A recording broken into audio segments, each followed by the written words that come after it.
I think the Freet shoe is just wider in the toe box, and the Vibe is just great with the lacing system, the tongue. It really locks your foot in for all this foot flexion and toe flexion you're going to be doing, pushing off the toes, balancing and things. So the Freet Vibe is definitely the shoe for HYROX if you're wanting to do it in a barefoot shoe. Hey guys, Angus here, and today I want to talk about this shoe, the Freet Vibe. As you can see, I've worn this shoe a lot. This will be my favorite shoe of the last year, 2023. We're now in 2024, so happy new year. And you might be thinking about doing a HYROX, and you might want to do it in a barefoot shoe. Do I recommend doing it in a barefoot shoe? If you're living the barefoot shoe lifestyle, definitely.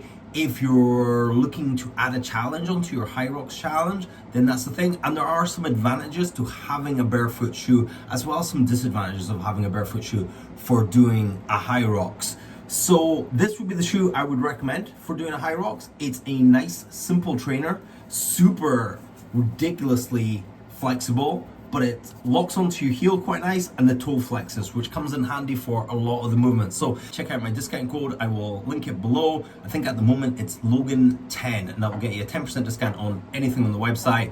Let's think through what a HYROX is. So you've got plenty of running. I'm just putting this shoe on. So you've got plenty of running in a HYROX. So if you're comfortable running in a barefoot shoe, there is an advantage because you're going to be maybe a little bit more toe forward. It's a 1K. You're doing it in a kind of sprinty style, although you've got 8 of them to do, so that's an 8K altogether. But if you want to be quite competitive, that's quite good. You're also going to be quite light on your feet, and the terrain you know is going to be flat. You're not going over any weird rocky terrain or anything. You're going through a flat track, which is good. And also you don't want to be changing your trainers during a HYROX, like to get optimal thing for each event.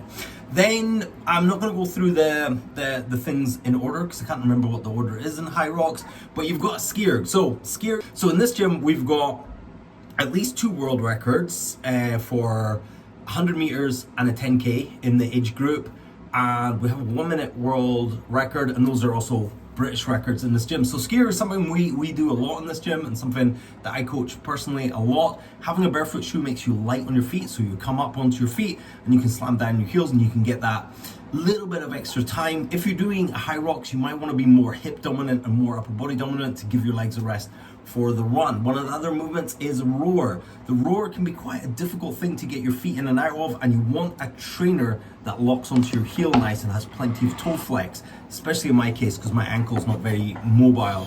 So I really like the Freet Vibe for that. Then moving past a rower into some of the other movements like a farmer's walk, you want a nice stable shoe that's going to make contact with the ground.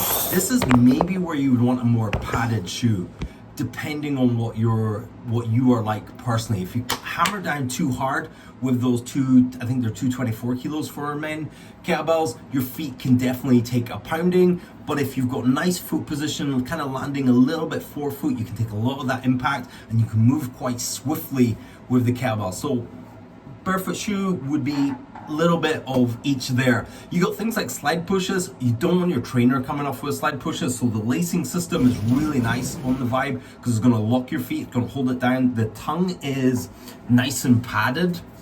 So the tongue's nice and padded. The lacing system, don't know if you can see that, will pull this trainer in nice.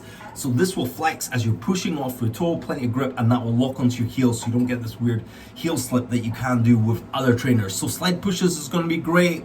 The sled pull with the rope, you got plenty of grip with these. You're barefoot, so your toes spread out to really lock into the ground, so you don't have to worry too much about your feet, so your upper body can get a nice workout in there. What else do we have in a HYROX?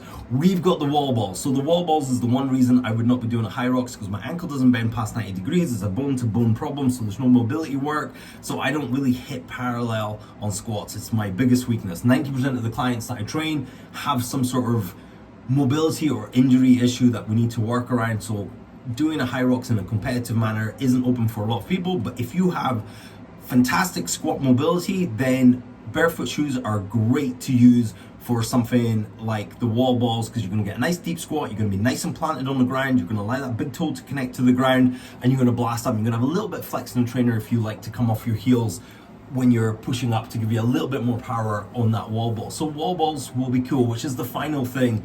And what else do we have in a HYROX that the barefoot shoe may be good for? Oh, we've got the walking lunges. Again, you want a trainer that locks into your feet, gives you plenty of width in the front of the toe, which is one of the benefits. So when your toes are like that, you can rock either side in a traditional trainer when you're landing on the floor.